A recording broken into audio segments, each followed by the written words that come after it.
వస్తుంది.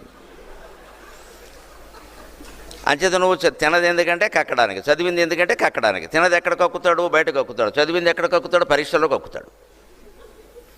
తర్వాత ఏమన్నా చదివిన విషయం అడిగేవనుకోండి, దట్ సెమిస్టర్ ఈజ్ ఓవర్ అంటాడు.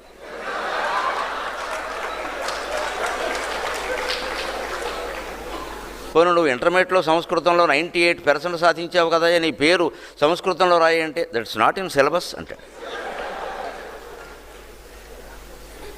ఇది మన విద్య. ఇంక మనం ఏం చెబితే ఏం ఉపయోగం? ఎందుకంటే మన ప్రాచీన విద్యా సౌరభం ఏమిటంటే, ప్రాచీనమైన విద్యా విధానం 5వ తరగతిలోనో 6వ తరగతిలోనో మొదలవలేదు, తల్లి ఒళ్ళో మొదలైంది. ఇదంతా విద్యే. 4 వేదాలు నీకు గొలుసులు, నీ ఉయ్యాల నువ్వు పడుకున్న బ్రహ్మాండం అనుకో, బ్రహ్మాండాన్ని నడిపిస్తున్నది ఋగ్యజుస్సామ అథర్వణ వేదాలు.